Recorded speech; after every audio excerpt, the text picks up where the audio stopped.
Sir,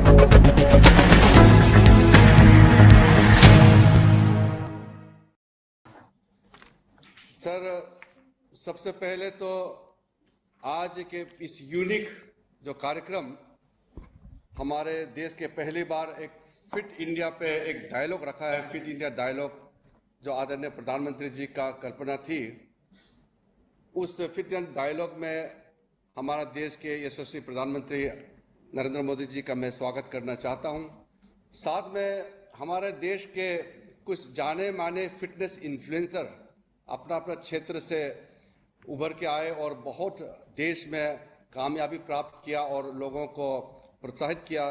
ऐसे हमारे fitness influencers हैं विराट कोहली, अफशान आशिक, देवेंद्र जजारिया, मिलिंद सोमन, रुजुता दिवाकर, स्वामी शिवधनन सरस्वती जी, मुकुल कनितकर जी अभी लाइव प्रधानमंत्री जी के साथ फिटनेस डायलॉग के लिए जुड़े हुए हैं। उनका भी मैं स्वागत करना चाहता हूं। और देश भर में दूरदर्शन, एनआईसी और हॉटस्टार के माध्यम से करोड़ों लोग जो आज जुड़े हैं, उनका भी मैं स्वागत करना चाहता हूं। माई गॉव जो प्लेटफॉर्म है, इसमें 1 करोड़ से ज्यादा रजिस्ट्रेशन किया है। तो इससे भी ये दर्शाता है कि कितने लोग प्रेरित हुए हैं प्रधानमंत्री जी के फिट इंडिया मूवमेंट के इस कॉल से। पिछली बार जब प्रधानमंत्री जी ने लॉन्च किया था फिट इंडिया मूवमेंट, उसमें एक अहम बात कही थी कि fit India movement people's movement बनना चाहिए। ये लोगों का ड्राइव होने वाला कार्यक्रम होना चाहिए। जो कॉल किया है, मैं आज खुशी के साथ ये कह सकता हूं कि ये पीपुल्स मूवमेंट बनते जा रहा है। और पिछले 1 साल में बहुत सारा कार्यक्रम इस देश में हुआ है जो हमारे फिटनेस को एक नए स्तर तक लेके गए हैं। तो इस चीज़ को आगे ले जाने के लिए हमारे मंत्रालय ने एक फिटनेस प्रोटोकॉल तैयार की है और उस फिटनेस प्रोटोकॉल में 3 एज कैटेगरी बनाया है, जो 5 साल से 18 साल, 18 से 65 और 65 साल से ऊपर के लिए एक फिटनेस एप्रोप्रिएट एप्स बनाया है और किताब प्रिंट किया है, जिसको WHO ने भी बहुत ही अप्रिशिएट किए हैं। तो सबसे पहले मैं आदरणीय प्रधानमंत्री जी से जो फिटनेस प्रोटोकॉल तैयार की है, उसको लॉन्च करने के लिए मैं आदरणीय प्रधानमंत्री जी को निवेदन करना चाहता हूं।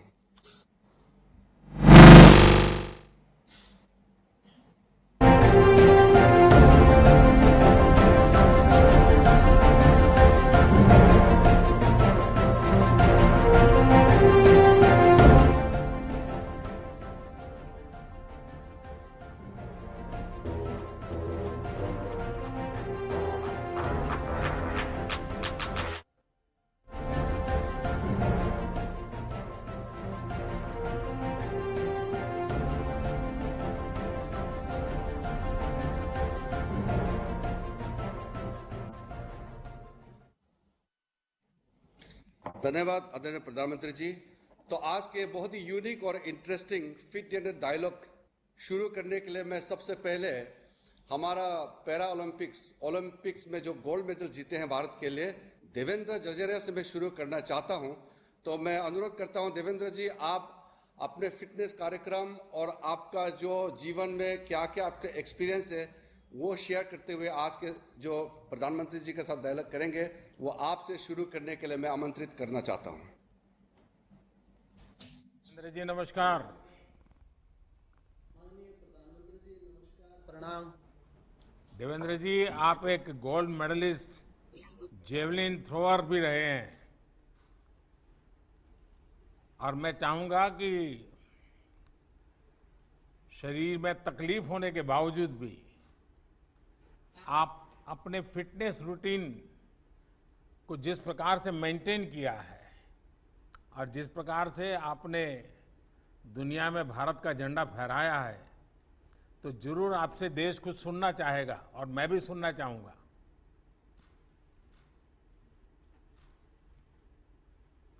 बिल्कुल, जब मेरी 9 साल की उम्र थी तो बिजली का करंट लगने से मुझे हाथ गंवाना पड़ा और मुझे ऐसा लगा कि जब हॉस्पिटल से मैं निकल रहा था तो ऐसा लगा कि मैंने सब कुछ खो दिया मेरी लाइफ में। लेकिन जब मैं घर पे पहुंचा तो माताजी ने कहा कि जाइए बाहर खेलिए आप। तो मैंने कहा कैसे खेलूं, अब मेरे तो हाथ ही नहीं है। लेकिन माताजी ने कहा कुछ नहीं बिगड़ा आपका, आप बाहर निकलिए, खेलिए बच्चों के साथ, आप भी औरों जैसे ही हैं। तो मैंने उस दिन घर से बाहर निकल के सोचा कि मैं कमजोर नहीं कहलाऊंगा, मैं सबसे फिट बन के दिखाऊंगा।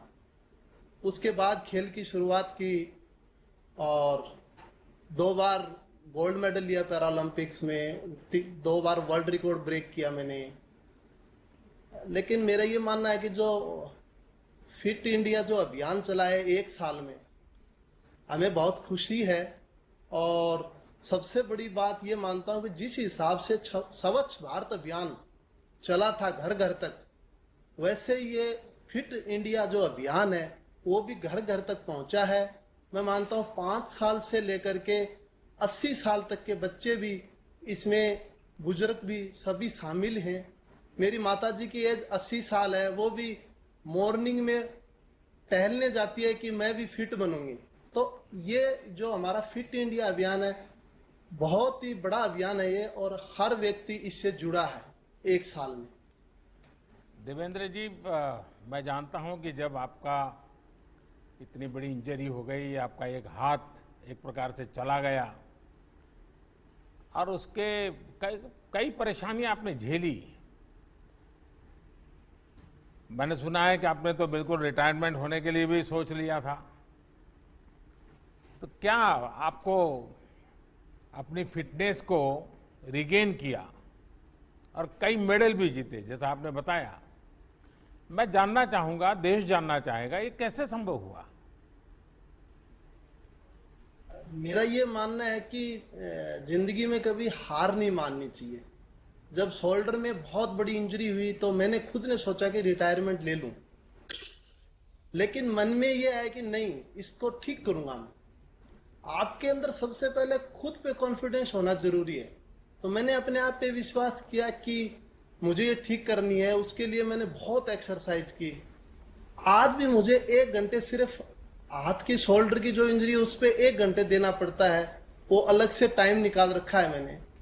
और मैं मानता हूं कि जिंदगी में कभी हार नहीं माननी चाहिए। किस प्रकार से शोल्डर की एक्सरसाइज कैसे करते हैं, थोड़ा दिखा दीजिए। मैं अलग अलग करता हूं, जैसे ये एक्सरसाइज करता हूं, ये एक्सरसाइज करता हूं, अलग अलग टाइप की एक्सरसाइज। जिस हाथ को इंजरी हुई है वहां क्या कर सकते हैं? वहां ये शोल्डर में इंजरी हुई थी, इसके लिए अलग अलग एक्सरसाइजें रहती है मेरी। शोल्डर से जैसे थेराबैंड एक्सरसाइज। वो आपका हाथ ऊपर होता है, जो इंजर हाथ है वो ऊपर होता है? नहीं, ये भी हाथ ऊपर होता है मेरा। हाँ, हाँ बताइए। तो इसके लिए मैं अलग अलग एक्सरसाइज करता हूं। जैसे किसी टाइम में थेराबैंड तो मेरे पास नहीं थी, लेकिन मैं ट्यूब से भी एक्सरसाइज करता था। साइकिल ट्यूब लेके आते थे, हम खरीद के लेके आते थे, उससे एक्सरसाइज करते थे, क्योंकि उस टाइम में मेरे पास संसाधन बहुत कम थे। चलिए देवेंद्र जी, आपने तो एक बड़ा प्रेरक काम किया है और लोगों का हौसला भी बुलंद किया। और जब आपने बताया कि आपकी माताजी आज 80 साल की उम्र में भी टहलने जाती हैं, ये अपने आप में माँ के आशीर्वाद आप पर भी बने हैं। मेरी आपको बहुत शुभकामनाएं। आइए हम अब जम्मू कश्मीर चलते हैं, बेटी अफसान से बात करेंगे। अफसान ने वैसे अफसान, आपने तो फुटबॉल में कमाल करके दिखाया है और फुटबॉल के फैंस ज्यादातर कहते हैं band it like a Beckham, लेकिन मुझे भरोसा है कि अब वो कहेंगे S it like a Afsan.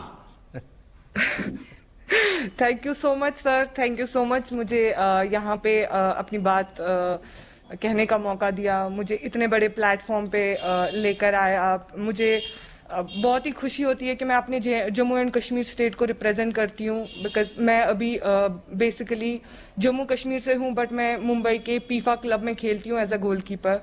तो मुझे बहुत खुशी होती है कि जब मेरे घर वालों ने मुझे सपोर्ट नहीं किया था, तब मैंने वो डिसीजन लिया कि नहीं, मुझे थोड़ा बहुत अपनी फैमिली के साथ, अपने सोसाइटी के साथ स्ट्रगल करके इस चीज़ को आगे बढ़ाना चाहिए, ताकि हमारी सोसाइटी में भी थोड़ा चेंज आए। वो लड़कियों को आगे देखना चाहिए, जो आजकल बहुत ज़्यादा हो रहा है। मैं जब भी बाहर जाती हूँ तो लड़कियों को एक्सरसाइजेस करते हुए, वॉक करते हुए या ग्राउंड में देखती हूँ तो मुझे बहुत ही खुशी होती है कि हमारे JNK स्टेट की लड़कियां भी आगे आ रही है। Not even Jammu and Kashmir, all over country जितनी भी लड़कियां उनको आगे आना चाहिए, ना कि पीछे रहना चाहिए। हमें अपनी बात हर किसी के सामने रखनी चाहिए और खुद को फिट रखना चाहिए, जो बहुत ही बड़ी बात है, क्योंकि एज अ लाइक संसार में बोला जाता है कि औरत पे बहुत सारी चीजें डिपेंड करती है। जैसे औरत माँ होती है, बेटी होती है, किसी की बहू भी बनती है, तो उसको बहुत सारी चीजों से गुजरना पड़ता है। तो उस चीज के लिए एक लड़की को फिट रहना बहुत जरूरी है। मैं बताऊं जी, आपने जिस प्रकार से अचीव किया है, एक कश्मीर की बेटियों के लिए, देश के लिए भी एक इंस्पिरेशन है, लेकिन कश्मीर की बेटियों के लिए आप एक बहुत बड़ा इंस्पिरेशन बन गई हैं। और आपने खुद ने तो तपस्या की है, लेकिन कई बच्चियों को जीवन में कुछ कर दिखाने के लिए आपने उनको इंस्पायर किया है। इसलिए आप सचमुच में बधाई के पात्र हैं। और मुझे विश्वास है कि आपको फॉलो करके देश भर में लड़कियां जरूर आगे आएंगी और आगे तक जाएगी। लेकिन आप तो गोलकीपर के रूप में भी काम करती हैं। जी सर, मैं एज अ गोलकीपर मेरा पोजीशन है। तो फिर तो आपको सिर्फ फिजिकल नहीं, थोड़ा मेंटल मुझे अलर्टनेस भी करना पड़ता होगा। फिजिकल और मेंटल और फ्लेक्सिबिलिटी पे ज्यादा ध्यान देना पड़ता है, क्योंकि एज ए कीपर मुझे बहुत सारे जंप्स, डाइव्स वगैरह करने पड़ते हैं। तो मुझे उस चीज के लिए खुद को बहुत ज्यादा फिट रखना, अपने बॉडी वेट को मेंटेन करना पड़ता है, ज्यादा ना हो कम ना हो, ताकि मैं लाइक जब भी हम गोल पोस्ट पे खड़े होते हैं तो कीपर एक ऐसा इंसान होता है जो पूरा मैच देख रहा होता है, हर एक प्लेयर पे उसकी नजर रहती है। तो कीपर पे आई गेस मुझे लगता है 60% गेम डिपेंड रहता है, वो पूरा अपनी टीम को चलाता है। तो कीपर का फिजिकली फिट रहना जरूरी नहीं, मेंटली फिट रहना भी बहुत जरूरी है। आप इसके लिए जो करती हैं कुछ बताओगी, ताकि हमारे देश के नौजवानों को आपका रूटीन कैसे होता है, कैसे बता करती हैं आप, थोड़ा सा उनको गाइड करिए। मैं मोस्टली मॉर्निंग सुबह 5:30 ग्राउंड जाती हूँ। ग्राउंड पे अपना वर्कआउट स्टार्ट करती हूँ। मॉर्निंग में 5:30 उठ के पहले मेडिटेशन करती हूँ, ताकि अपना माइंड कूल एंड काम रख सकूँ।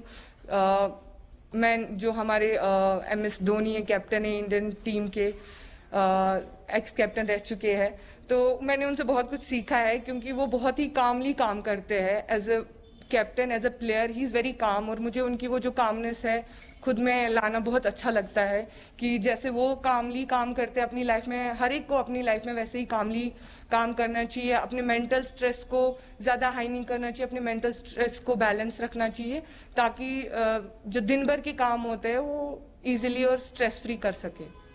ठीक है, आजकल बच्चे फिजिकल एक्टिविटीज में शामिल होने के बजाय 24 घंटे स्क्रीन के सामने ही ज्यादा समय बिताते रहते हैं। प्रत्येक राज्य में फिट रहने की अपनी स्थानीय परंपरा रही है। आपने तो बचपन अपना, भले आज इस फुटबॉल को लेकर के आप मुंबई में आप काफी कुछ समय बिताती हैं, लेकिन हर एक राज्य की अपनी एक विशेषता होती है फिटनेस की। कश्मीर में वेदर भी हमेशा अनुकूल नहीं होता है, बहुत ही विपरीत रहता है। तो ऐसे में आप वहाँ की कौन सी ऐसी पारंपरिक चीजें हैं जो वहाँ के बच्चों के जीवन में, क्योंकि मैंने देखा है खेल कूद में कश्मीर के बच्चे शानदार है जी, अद्भुत है। ये नेचुरल फिटनेस में वहाँ क्या ऐसे तौर तरीके हैं? मोस्टली हम एक हाई एल्टीट्यूड पे रहते हैं, तो यहाँ पे जो ब्रीथिंग का जो प्रॉब्लम होता है, जब हम बाहर जाते हैं, दूसरे स्टेट्स में खेलने जाते हैं, तो हमें वो ब्रीदिंग प्रॉब्लम नहीं होता। हमारा स्टेमिना जो होता है वो बहुत ही ज्यादा अच्छा होता है उस लेवल के लिए जो हम यहाँ पे ट्रेनिंग करते हैं। और मैं वैली से बिलोंग करती हूँ, सब बोलते हैं पैराडाइज ऑन अर्थ है, तो डेफिनेटली पूरे चारों तरफ हमारी ग्रीनरी होती है जो हमें बहुत हेल्प करती है ब्रीथ करने में, हमें फ्रेश एयर मिलती है। That's very important for to breathe, कि हमें फ्रेश एयर मिलनी चाहिए, तो वो बहुत हेल्प करती है। और हमारे जो माउंटेन्स है, ऑल हमारे जो सराउंडिंग है माउंटेन से भरे पड़े हैं, तो डेफिनेटली उन चीज़ों से हमें बहुत हेल्प मिलती है। डेफिनेटली यहाँ पे ट्रैकिंग का बहुत ज़्यादा, बच्चे ट्रैकिंग को बहुत दिलचस्पी लेते हैं ट्रैकिंग में, क्योंकि माउंटेन्स है, उन चीज़ों से हमें बहुत हेल्प मिलता है। और हमारी जो मोस्टली जो होती है मन की शांति के लिए नेचर होना बहुत जरूरी है। अफसाना, आपको बहुत शुभकामनाएं और आप देश का भी नाम रोशन कीजिए और हमारे कश्मीर का नाम भी रोशन कीजिए। बहुत बहुत बधाई आपको। Thank you so much sir. आइए मिलिंद जी से बात करते हैं।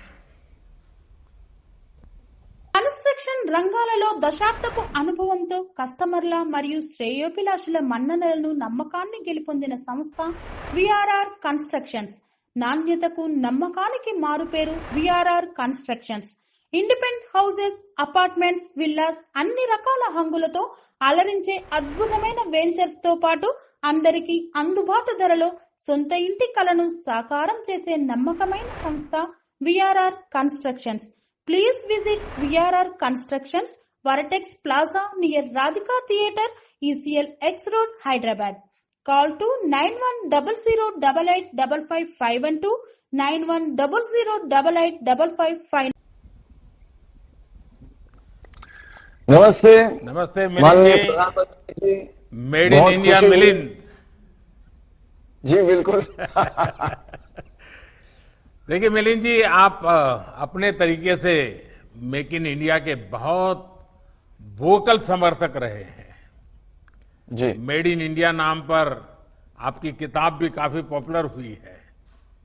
जी मिलिंद जी, मैं जरा कुछ अलग का ही सवाल पूछ लेता हूं आपको।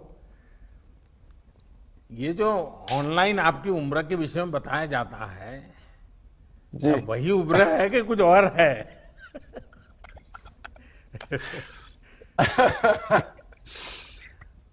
लोग मेरे हिसाब से पहली बात तो मैं ये कहना चाहूंगा, ये फिट इंडिया मूवमेंट जो बनाया गया है ये तो बहुत जरूरी है और बहुत ही अच्छा काम कर रही है।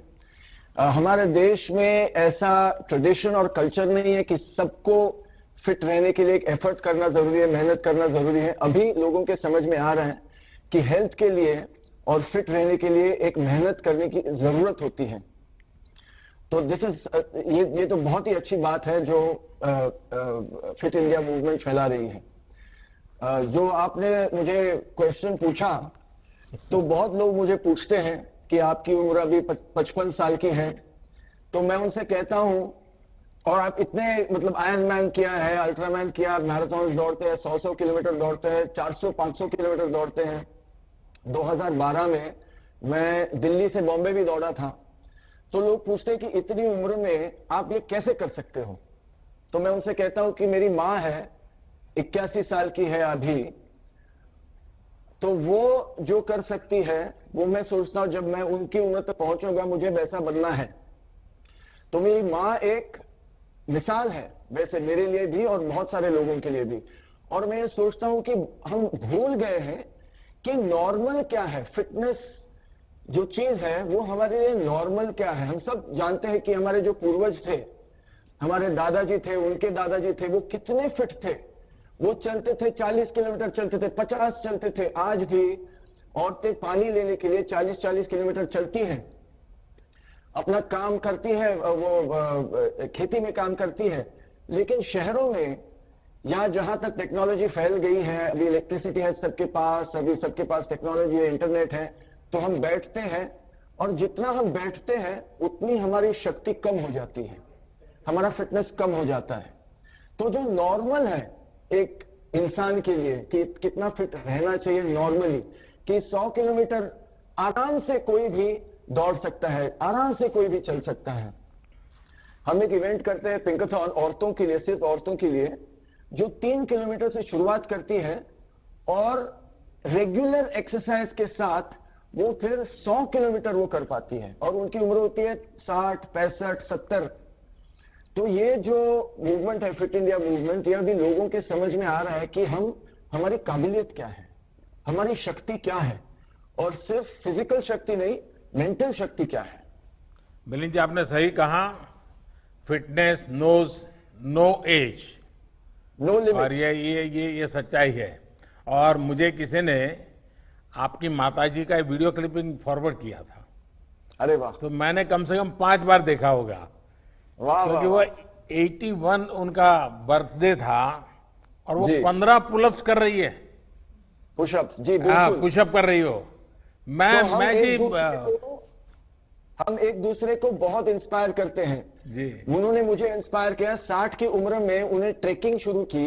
ओहो। उन्होंने किलिमंजारो जो माउंटेन है वो चढ़ा, एवरेस्ट बेस कैंप किया 60 की उम्र के बाद। तो वो मुझे वो तो सबको इंस्पायर करती है। मैंने भी उनको पुशअप सिखाए, स्क्वाट सिखाए, एक्सरसाइजेस सिखाए जो आज वो रोज करती है। तो एक मिलिंद दूसरे जी, को आपकी इंस्पायर माता जी करना। को मेरा विशेष प्रणाम। Thank you sir, thank you. और आप नेशनल स्विमिंग चैंपियन भी रहे हैं। जी और बचपन में हम लोग, मुझे तो बड़ा, मैं अपने गांव में, मेरी फिजिकल एक्सरसाइज का एक ही क्षेत्र था, छोटा सा तालाब था, बिल्कुल। वहीं स्विमिंग करने चले जाना, वही हमारा जिम था। और ज्यादातर गांव के बच्चों के लिए तो यही होता है, लेकिन आपने बिल्कुल। इसको एक फिट इंडिया मूवमेंट का हिस्सा के रूप में प्रमोट किया। मैं इसको पसंद करता हूं और मैं आपको बधाई देता हूं। Thank you sir. आप मैं इतना- फिटनेस के लिए स्विमिंग को यूज करते रहे हैं, क्या अभी भी उसमें समय देते हैं? तो मेरा एक कोई ऐसा रूटीन नहीं है।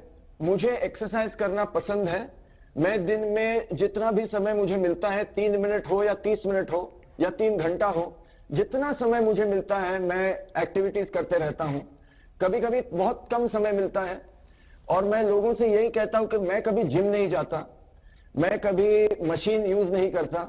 अभी स्पोर्ट्स के लिए वो यूजफुल होता है जब आप कंपटीशन में होते हो, लेकिन अगर सामान्य रूप से आपको अगर फिट रहना है और हेल्दी बनना है तो आप घर पे भी आसान चीजों को लेके आप फिट और हेल्दी बन सकते हो। मैं लोगों से यही कहता हूं कि मैं घर पे 8 फुट बाय 10 फुट की जगह में मैं फिट रह सकता हूं और मैं मैराथन दौड़ सकता हूं, मैराथन के लिए मैं तैयारी कर सकता हूं।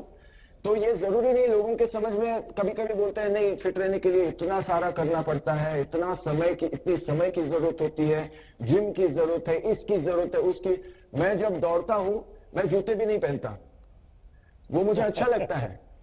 तो मैं कहना चाहता हूं कि जो भी आपके पास है उसे लेके, जो भी आपके पास है उसे लेके भी आप फिट और हेल्दी बन सकते हो। सिर्फ एक मन में वो विचार चाहिए कि मुझे हेल्दी बनना है, मुझे फिट रहना है।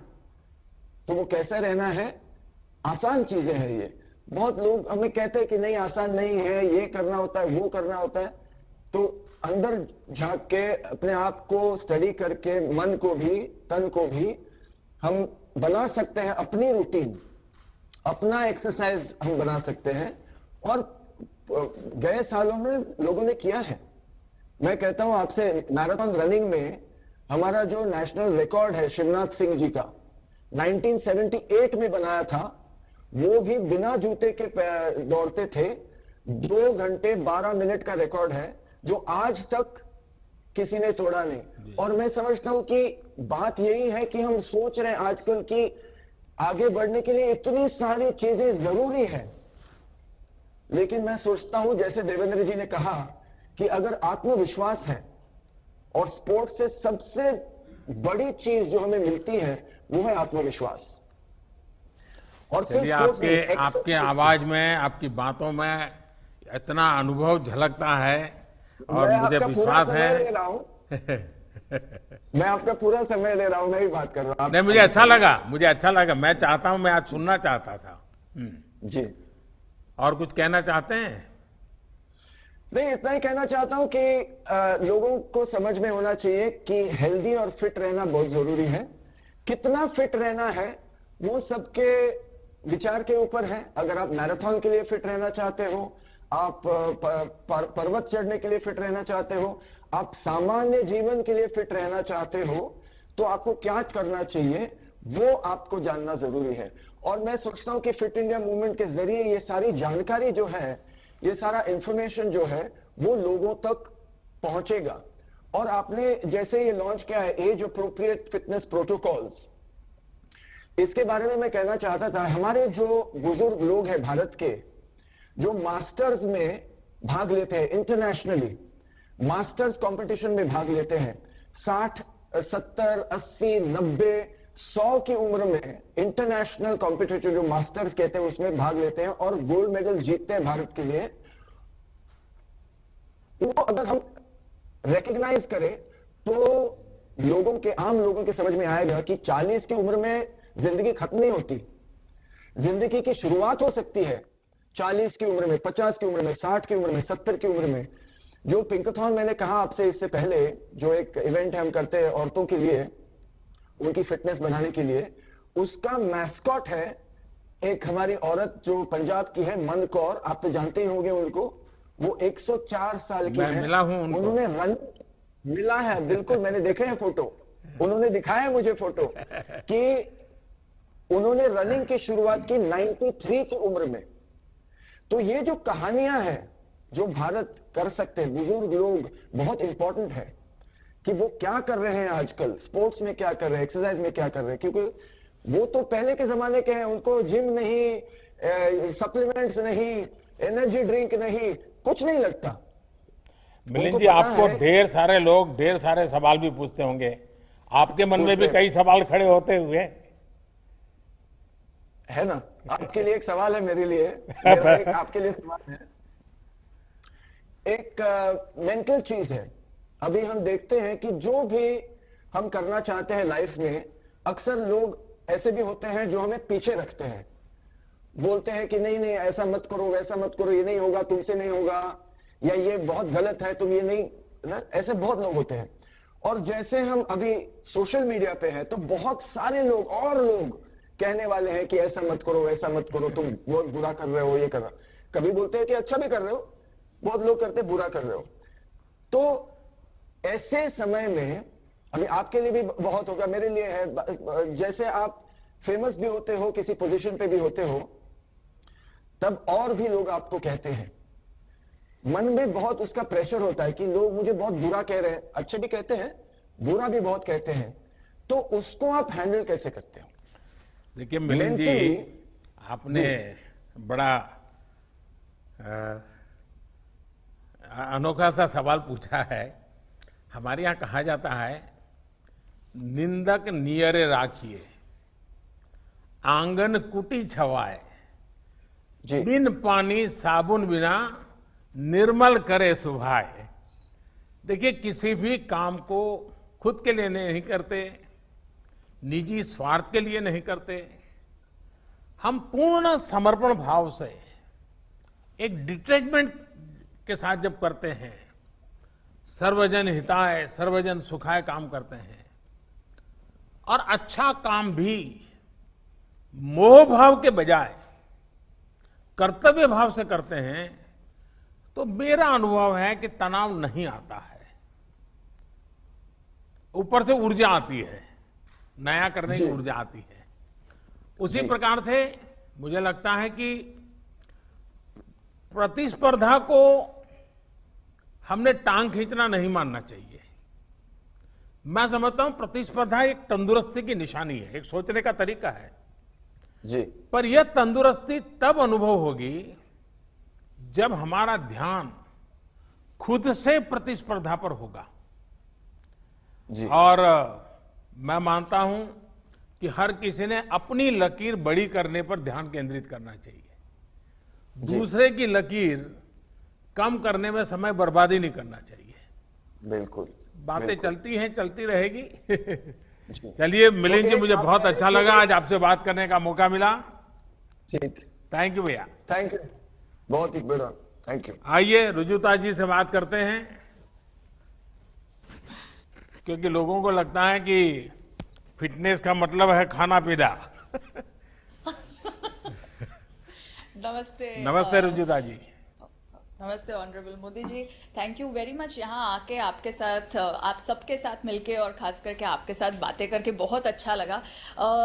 मुझे तो यही लगता है कि थैंक्स टू यू आज दाल चावल घी को अप्रूवल मिल रहा है हर एक घर में। नहीं तो हम पहले यही सोचते थे कि फ्री में अपनी दादी नानी ज्ञान बांट रही है तो उसको क्यों रुजुता सुने? जी, आपका जो ईट लोकल थिंक ग्लोबल का जो मंत्र, मैं समझता हूं आज के लिए तो भारत के लिए बहुत एकदम से मेल खा रहा है।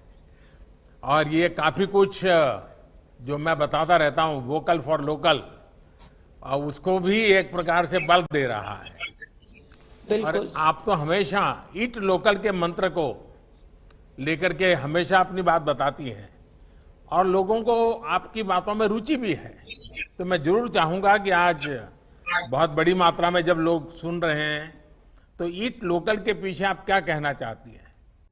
సెరెనిటీ మోడల్ హై స్కూల్ విద్యార్థులకు అమ్మఒడి సామాన్యులకు అందుబాటులో ఉన్న బడి సెరెనిటీ మేడ్చల్ జిల్లాలో మేటిగా నిలిచి సాటిలేని ఫలితాలను సాధిస్తున్న #1 స్కూల్ సెరెనిటీ. మా ప్రత్యేకతలు ప్రతి విద్యార్థి పట్ల వ్యక్తిగత శ్రద్ధ, activity based learning and digital classrooms, computer lab, 100% ఫలితాలు, sports and cultural activities, yoga, abacus మరియు Vedic maths education. Please visit Serenity Model High School, Nagaram. Admissions are in progress.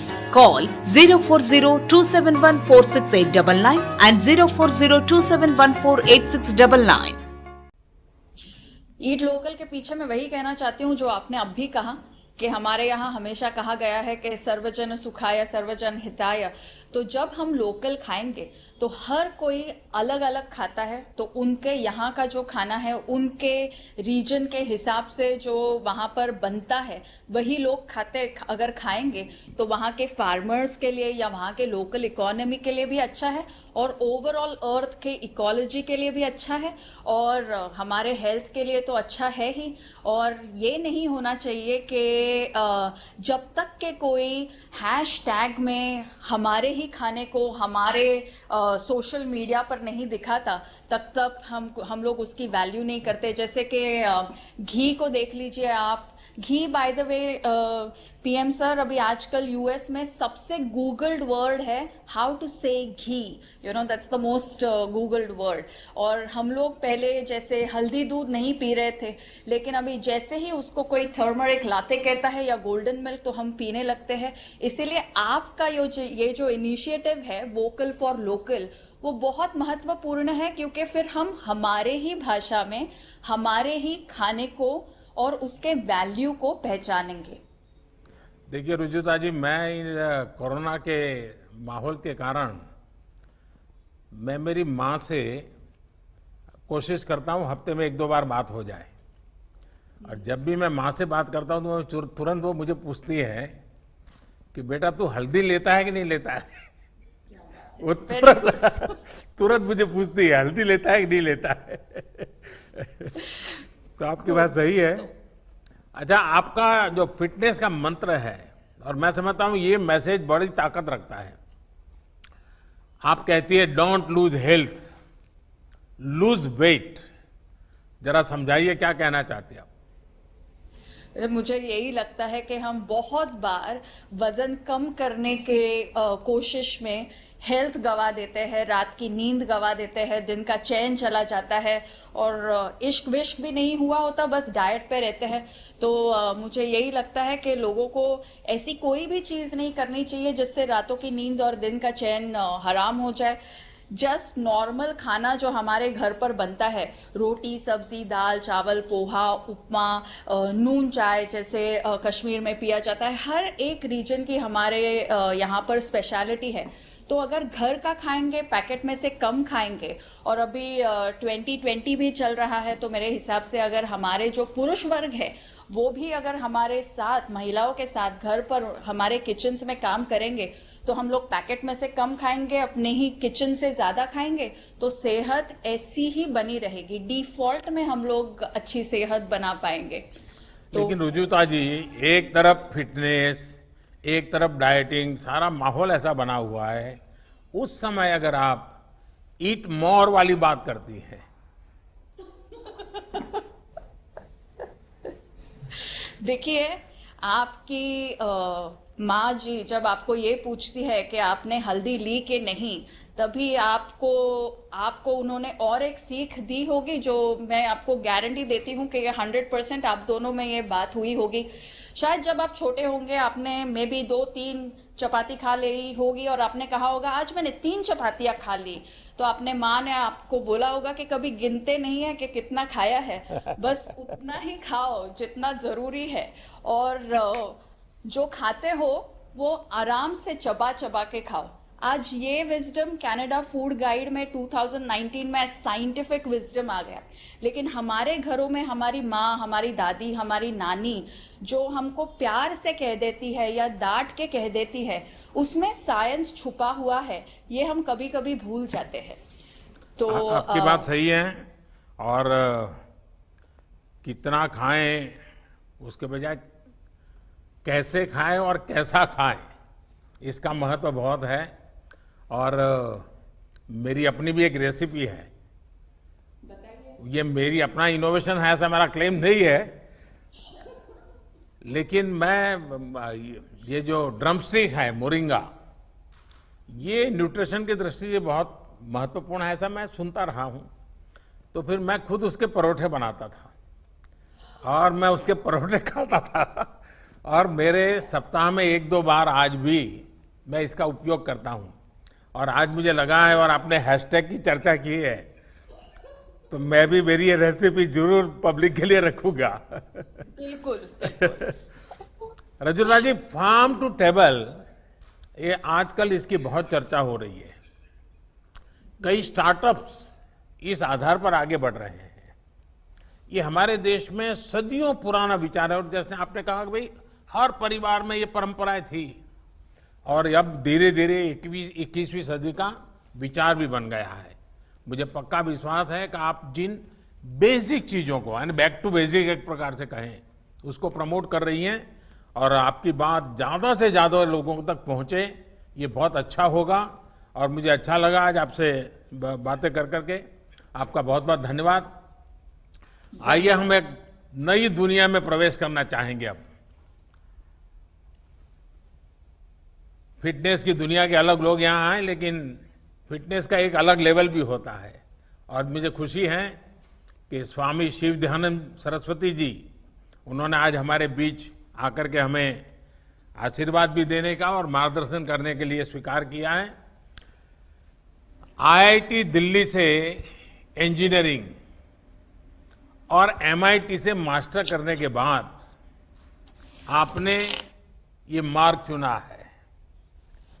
लोगों को जरूर आश्चर्य भी होता होगा, आदर का भाव भी आता होगा, और मुझे पक्का विश्वास है कि आपके संबंध में लोगों की जिज्ञासा भी बढ़ती होगी। मैं आपसे जानना चाहूंगा कि इतना बिल्कुल ही अलग बैकग्राउंड और इस प्रकार का आज का ये समर्पित जीवन, मैं समझता हूं आपकी बात को नई पीढ़ी जरूर नए तरीके से स्वीकार करेगी, और इसलिए जरूर हम सुनना चाहेंगे आपके अनुभव।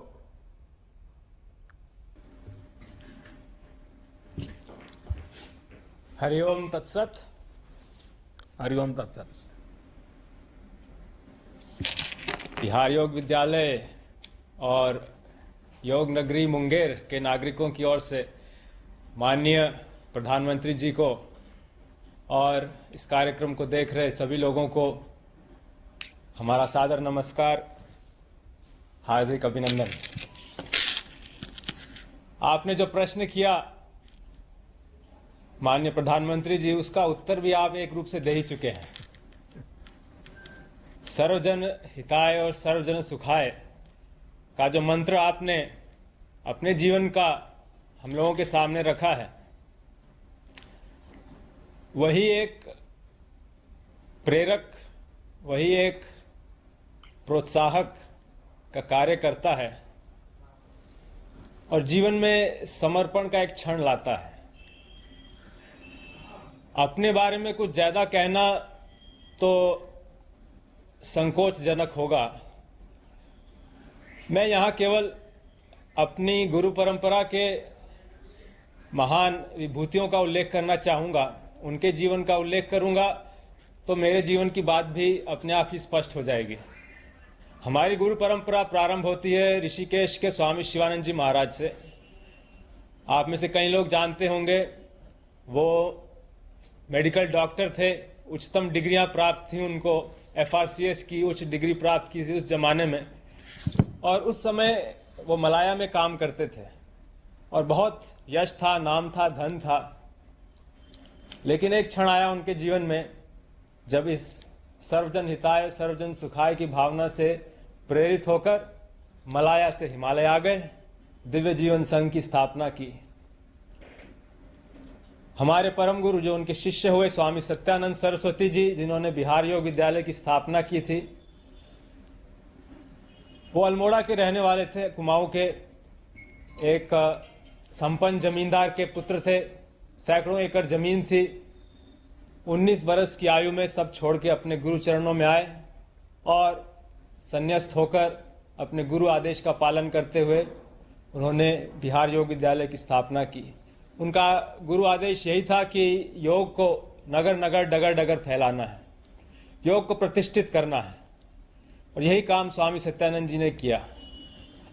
और अंत में हम अपने गुरुदेव स्वामी निरंजनानंद जी की बात करना चाहेंगे। 4 वर्ष की आयु में वो अपने गुरु के पास रहने के लिए आ गए। 4 वर्ष की आयु, जिस समय बच्चे खिलौनों से खेल रहे होते हैं, उन्होंने सब कुछ छोड़ के अपना जीवन समर्पित किया अपने गुरु के काम के लिए, गुरु के मिशन के लिए। ऐसी महान हस्तियों के सामने तो हम किस खेत की मूली हैं।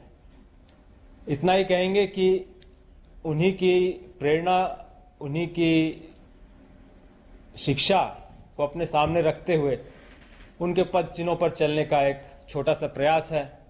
योग के माध्यम से जनमानस में हम जितना उत्थान ला सकें, जितनी एक सजगता ला सकें, जिससे लोग अपने जीवन को उत्तम, श्रेष्ठ, योगमय और सुंदर बना सकें, यही एक भाव है जो हमें प्रेरित करता है। स्वामी जी, आपने पुरातन शास्त्र परंपरा और आधुनिक विज्ञान, आप टेक्नोलॉजी से जुड़े इंसान हैं, बड़ा अद्भुत संयोग किया है। आपने आश्रम का एनवायरनमेंट और उसको एकदम से इंस्टीट्यूशनल लर्निंग, यानी एक अद्भुत कॉम्बिनेशन आपने आधुनिक भारत के लिए दिया है। मैं जरूर समझना चाहूंगा कि इतना बढ़िया कॉम्बिनेशन जो आने वाले दिनों में लोगों का ध्यान जरूर उस पर जाएगा, इसके पीछे की थोड़ी कल्पना मैं सुनना चाहूंगा। इसके पीछे की जो विचारधारा है, जो हमको प्रेरित करती है, वो हमारे सभ्यता और संस्कृति की प्राचीन गुरुकुल पद्धति है। गुरुकुल में छोटी उम्र से ही बच्चे आके रहते थे, वहीं गुरु के साथ रहते थे, तो पूरा एक आवासीय माहौल बनता था, जिसमें न केवल बौद्धिक शिक्षा प्राप्त होती थी, मुख्य चीज थी कि वो अनुभवात्मक रहती थी। जो चीजें केवल सिद्धांत के तौर पे कही जाती थी, अब वो जीवन में उतरने का एक मौका मिलता था। तो हमारे आश्रम में भी यही एक शिक्षण की पद्धति है।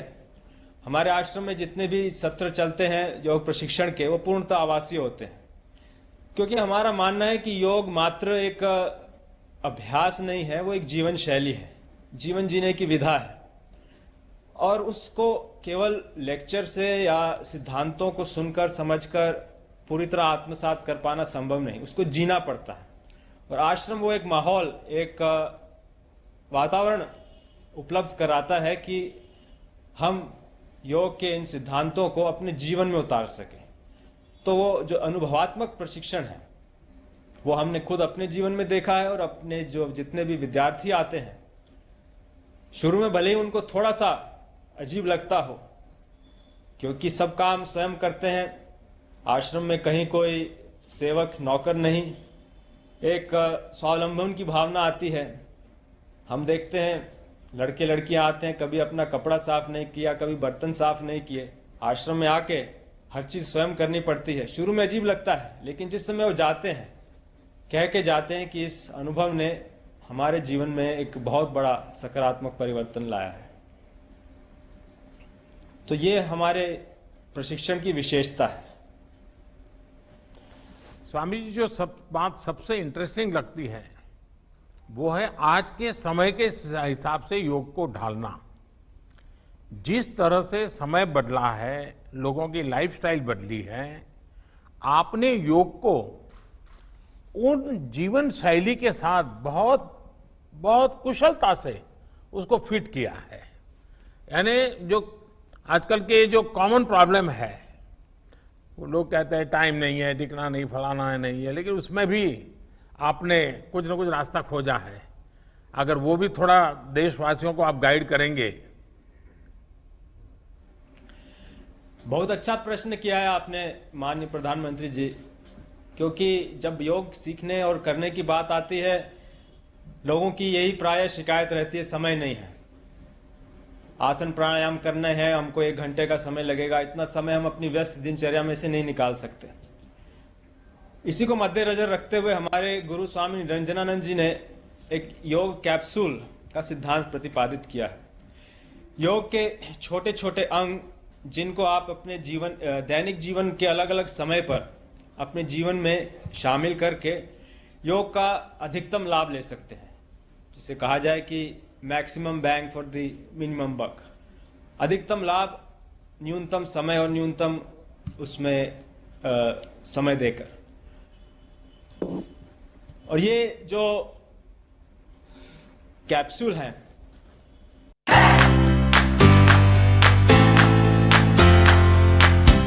నాణ్యతకు నమ్మకానికి మారుపేరు Sai Mahendra traders wholesale and retail మరియు కిరాణా జనరల్ స్టోర్. మా వద్ద అన్ని రకాల నిత్యావసర సరుకులు సరసమైన ధరలకే లభించును. స్వచ్ఛమైన నాణ్యమైన బియ్యంతో పాటు అన్ని రకాల సరుకులు హోల్సేల్ ధరలకే రిటైల్ అమ్మకం. అనువైన ధరలలో నాణ్యమైన వస్తువుల కొరకు సంప్రదించండి.